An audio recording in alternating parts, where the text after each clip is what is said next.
digital transformation and what is ChatGPT and how to use it for regulation reform. 디지털 전환 시대에 도대체 챗GPT가 무엇이고, 챗GPT는 정부의 개혁, 규제 개혁에 어떤 영향을 미칠 것인가 하는 얘기예요.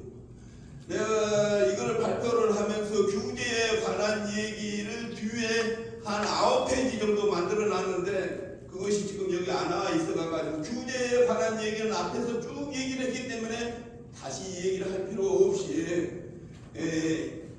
제가 주어진 시간 내에 발표를 하도록 하겠습니다.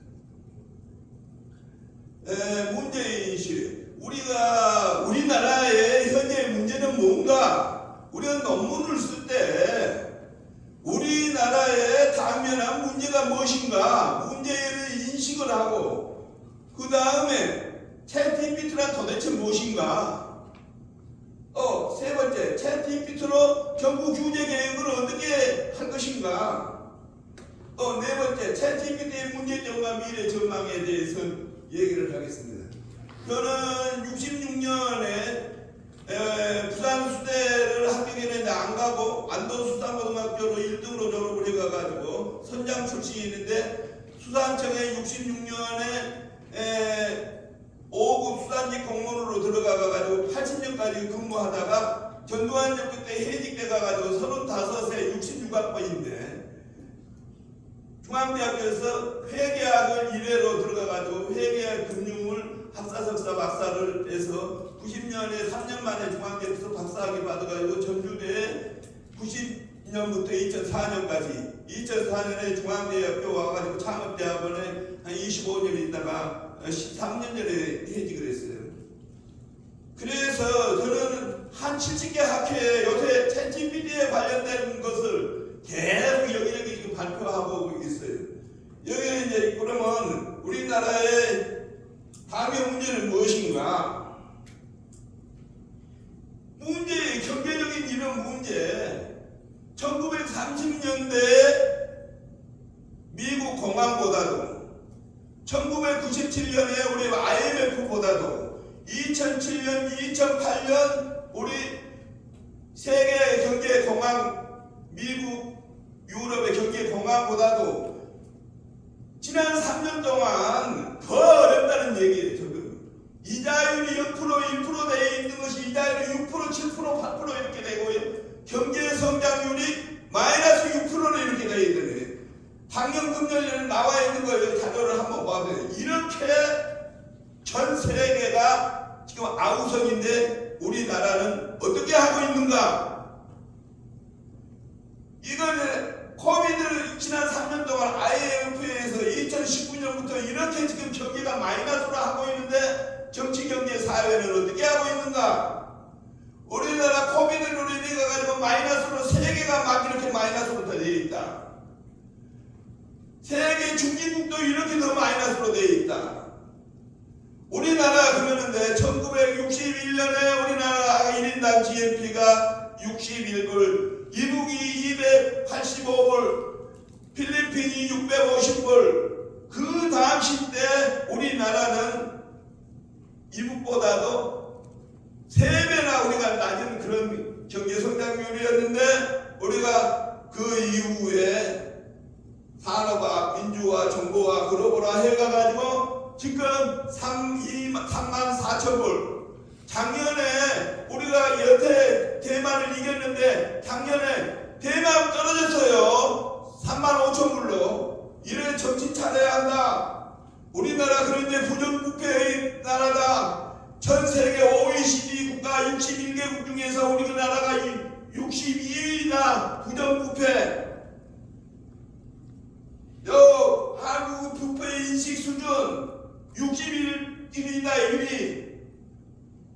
우리나라 이거 경제성장의 한강의 기적 지속할 것인가? 61년에 우리가 61불에서 서독 광물을 파견하고 70년대 88 올림픽 대회를 하고 95년에 OECD 가입을 해가지고 97년에 김영삼 대통령 때 우리가 외화 영축을 제대로 세계 타이완한다고 우리가 가지고 아무 대비 없이 해가가지고 우리가 IMF를 맞아가지고 150억 원을 빌려다가 했는데 김대중 정권에 1년 만에 그거 갚고 우리가 OECD 국가 중에서 3%로 해가가지고 우리가 그것을 극복해서 2021년 34,000불 세계 지류 경제권에 들어왔다. 그런데 이 정부 노무현 이명박, 박근혜, 문재인, 윤석열 정부까지도 지금 이걸 경제를 제대로 하고 있냐? 잘하느냐 못하느냐? 필리핀이 61년에 265불부터 우리나라의 장춘체육관에 70년도 장춘체육관을 필리핀이 유엔 참여국으로 지원해줬는데 필리핀이 정치를 개판을 쳐가지고 필리핀의 4년제 대학을 졸업하는 학생이 우리나라에 와서 100불 미만의 100만원 미만의 우리가 중소기업에 또 여자들은 신고를 하고 있는 이런 것을 우리나라 어떻게 할 것인가? 문재인 정부, 윤석열 정부 앞으로 어떻게 할 것이냐 하는 얘기. 한국의 당면 문제 여기 싹 나와 있어요. 부정부패, 정신 못 차리고 노조고 정치, 문재인 정부에서 소득주도 안 되니까 포괄적 주도성제 한번 뉴딜 정책 이렇게 했는데 마이너스 1.2% 체를 못하는 실패의 정부가 됐다. 노조나 정교조가 나라를 망치고 있다. 세계 부정부패 63위 부패 청구 아직도 문재인 정부에서 지금 윤석열 정부까지 이제 청와대 저런 부정부패하는 친구들이 아직도 남아있다. 그러나 과거에 우리가 60년대부터 지금까지 우리가 열심히 잘해가가지고 반도체 1위, ICT 1위, 조선 1위 이렇게 해가지고 잘해왔는데 지금 과거의 정부에 있는 지금 현재 정부에 까먹고 있다. 이걸 개선하지 않으면 안 된다 하는 얘기예요. 코로나로 인해 가지고 수출이 감소돼 가지고 10개월째 우리가 적자를 마이너스를 하고 있다. 정신 못 차린다. 윤석열 정부 비트코인에 가지고 지금 민주당이고 여당이고 부정부패 하는 거는 그게 42%가 돼야 되는데 그런 건 다 쫓겨내야 한다 하는 것. 챗GPT가 도대체 뭐냐? 여기 챗GPT 해본 사람 그럼 어디 들어갔어요? 어디 들어가서 어떻게 보는 거예요? 뭐 여러 군데 갔습니다. 그러니까 뭐 이 얘기 해보세요. 어디 들어가가지고 돈 안 내고 들어가는 거. 그럼요. 아니 돈 안 내고 어디 들어가는 거? 바드를 주로 많이 씁니다. 예? 바드를 주로 많이 써요. 그게 챗GPT보다 훨씬 더 파워풀한 거죠. 챗GPT에 돈 하나도 바드는 최근에 나오는 거고 챗GPT에 마이크로소프트에 빙 AI를 치면은 돈 안 내고 바로 걸 수가 있지만 바드 나오기 전에 20불씩 돈을 내야 한다는 거예요. 여기 우리 교수들이 챗GPT 써본 사람이 없어요. 써보고 아는 체를 좀 했으면 쓰겠어요. 이 챗GPT에 관한 사람들 구체적인 얘기 10분 만에 하라고 그러니 10분 만에 어떻게 해요? 챗GPT란 도대체 무엇이냐? 챗GPT란 무엇인가? 챗GPT는 무엇을 할 수가 있는가? 챗GPT가 인기 있는 이유는 무엇인가? 누가 챗GPT를 소유하고 있는가? 챗GPT는 어떻게 작동하나? 보아서 보세요. 여기서 이 얘기 10분 만에 하라고 10분 만에. 챗GPT에 관련되어 있는 검색 엔진과 타입은 무엇인가? 또 챗GPT에 관련되어 있는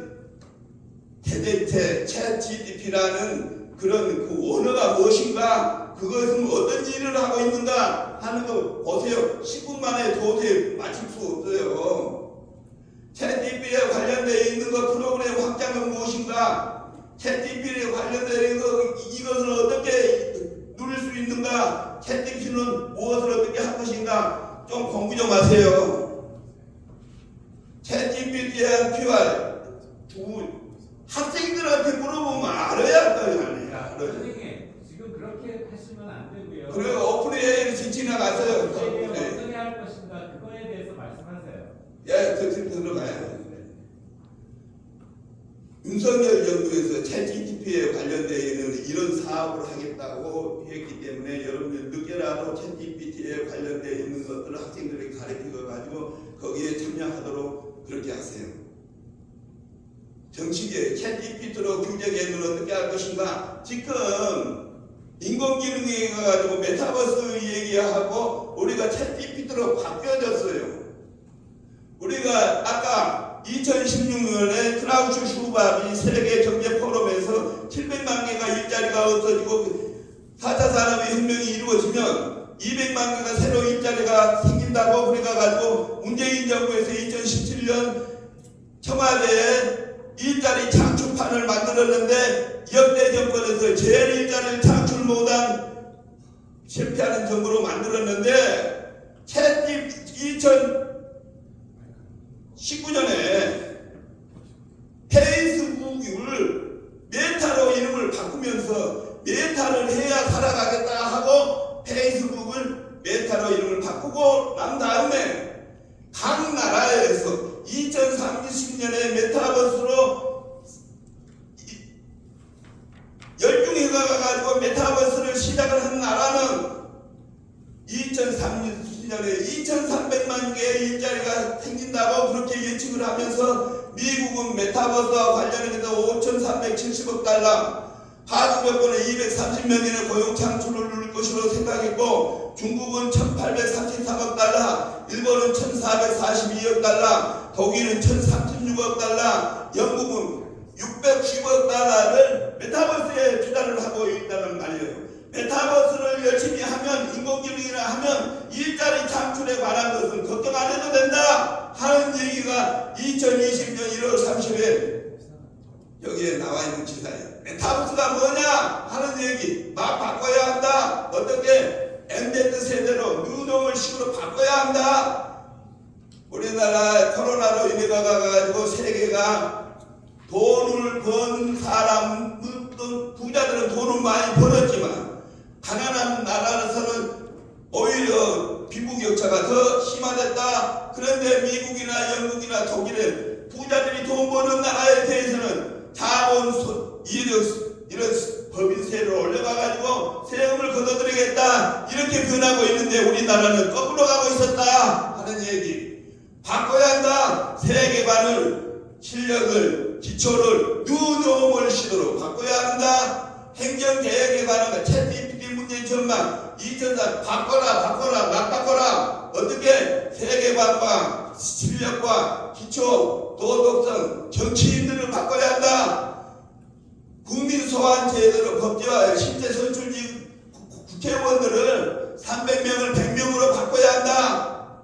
국민의 소주권을 줘야 한다. 챗GPT 문제 규제를 네거티브 시스템으로 바꿔야 한다. 파지티브 시스템도 네거티브 시스템으로 바꿔야 한다. 국민의 국회의원을 방역으로 해가지고 동서남의 지역대로 해가 아니라 동해안에서 서해안을 쫙 가지고 이런 식으로 해가지고 방역으로 해가지고 나눠서 하고 국회의원도 3선으로 규제를 제한해야 한다. 헌법 따른 비선거권을 박탈해야 한다.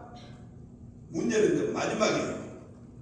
유엔의 21세기 국가 발전을 할 때 기술 교육을 어떻게 해야 그 나라가 성장하느냐. 첫째, 교양을 갖춰야 한다. 우리나라는 78% 대학 진학을 하기 때문에 우리나라는 세계 문명을 극복한 세계 1위의 선진국이다. 두 번째, 교양을 갖추더라도 부모 덕 안 보고 자기 능력이나 자기 전문적인 기술로 먹고 살 수 있는 역량을 갖춰야 한다.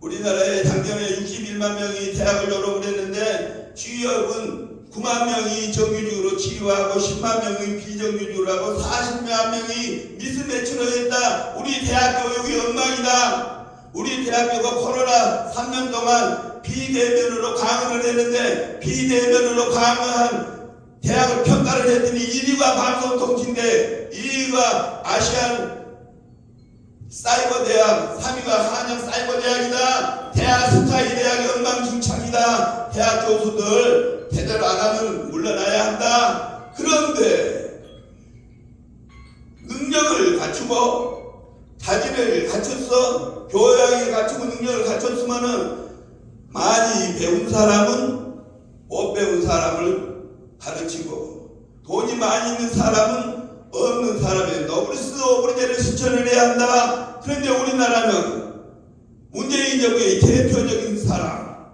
조국은 서울대학교 법과대학 1등으로 들어가지고 1등으로 졸업을 했다. 그 정경심은 서울대 영문과 사법을 1등으로 들어가지고 1등으로 졸업을 했는데 조국이 서울대학교 교수님도 법무부 장관이 정경심이 동양대 교수 아들 딸을 서류를 이전을 해가지고 자기 딸들 아들 딸 하겠다고 법원에 지금 하고 있는 이런 또라이들이 정치 경제 사회의 리더로 사회에서는 우리나라 망한다. 아직도 우리 김남국이 같은 그런 쓰레기 같은 놈들을 국회에서 몰아내야 한다. 마지막 한국의 정치 경제 사회 7대 구조에 대해서